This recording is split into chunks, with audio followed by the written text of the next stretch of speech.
The legend of Loyon, the ghost of Maules. Deep in the forests of Maules, a quiet and unassuming village nestled in the Fribourg region of Switzerland, a ghostly figure has haunted the local populace for decades. A man, or at least what appeared to be a man, cloaked in military attire, his form obscured by a heavy camouflage cloak and a boiler suit. Most disturbingly, he always wore an antique gas mask, hiding his face entirely. No one knew who he was, where he had come from, or why he chose to walk the same wooded paths year after year. The presence of Le Loyon, as he came to be known, was unnerving. He never spoke, never approached, never caused harm. He simply existed, wandering in silence. Yet for those who encountered him, the experience was often chilling, leaving them with a profound sense of unease.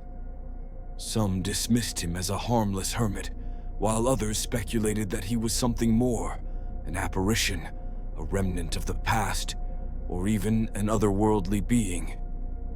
Was he a drifter seeking solitude, a fugitive hiding from the world? Or was there something more sinister behind the legend? To this day, the answers remain elusive.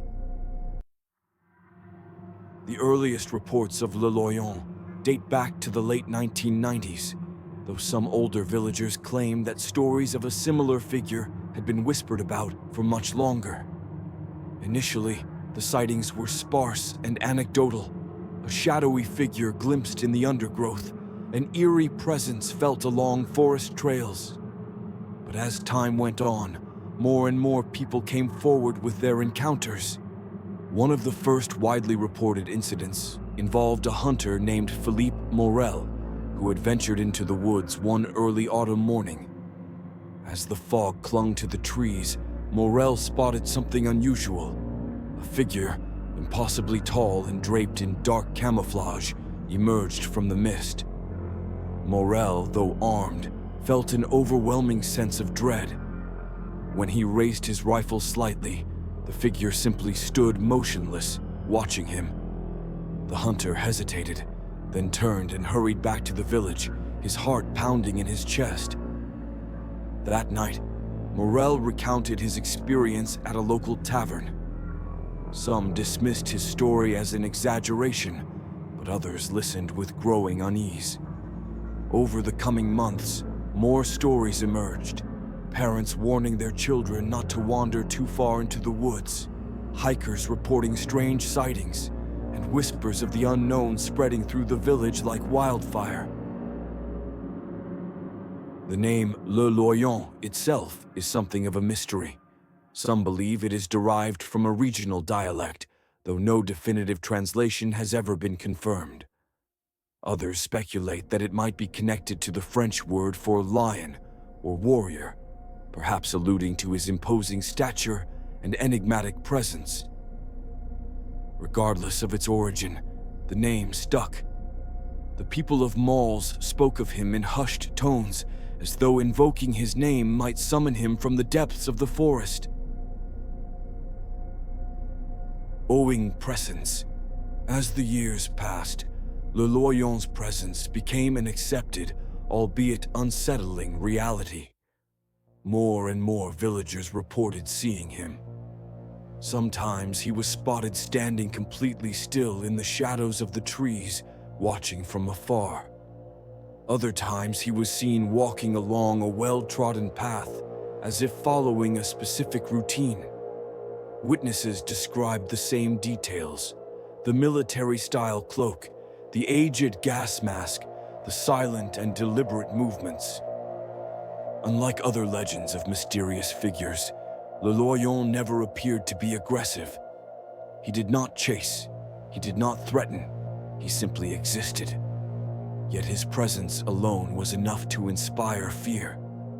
The unsettling anonymity of his identity, coupled with the bizarre choice of attire, left people feeling as though they were in the presence of something not entirely human. In August 2013, The legend of Loyon took a dramatic turn. A local newspaper, Le Matin, published an article containing what would become the most famous image of the ghostly wanderer.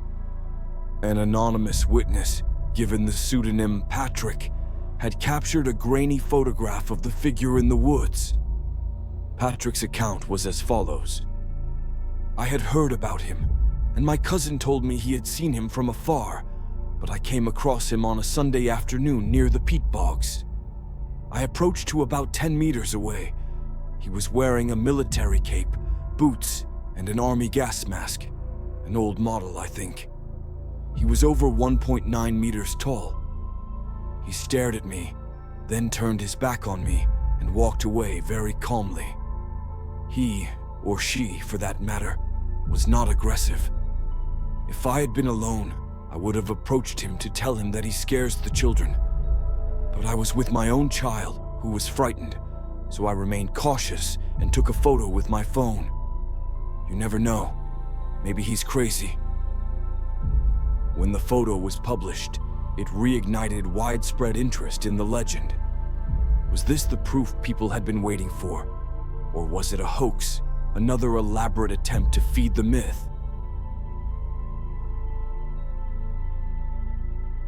As media attention around Le Loyon grew, local authorities decided to take action. A meeting was held to discuss the situation, and the decision was made to search the woods. Villagers and police alike scoured the forest, hoping to locate the elusive figure, perhaps even to speak with him and put the mystery to rest. But Le Loyon was nowhere to be found. Then, in September 2013, an unsettling discovery was made. In a clearing deep within the Maules woodland, a gas mask and a camouflage cloak were found abandoned. Next to them was a letter, filled with bitterness and finality. Dear Pseudo Patrick from Le Matin, not only are you an idiot, but you are also, above all, an assassin. You have killed a completely harmless being who found in his walks a true therapy of happiness, a liberating solace that allowed him to face the burdens of his normal life. And he had many. The letter criticized society's intolerance and hinted that Le Loyon had decided to disappear to avoid persecution. The final line read ominously, "The ghost disappears. The risk of a hunt is too great. He will return to haunt the narrow minds of your kind, for in the end, a ghost never truly dies." Following the discovery of the letter, Maules' mayor, Jean-Marc Gay, issued a farewell message. Farewell, the ghost of Maules. I sincerely hope that our society can continue to advocate for tolerance and liberty. May your wisdom in response to these events help raise awareness of the important elements of living together in a peaceful and fulfilling community.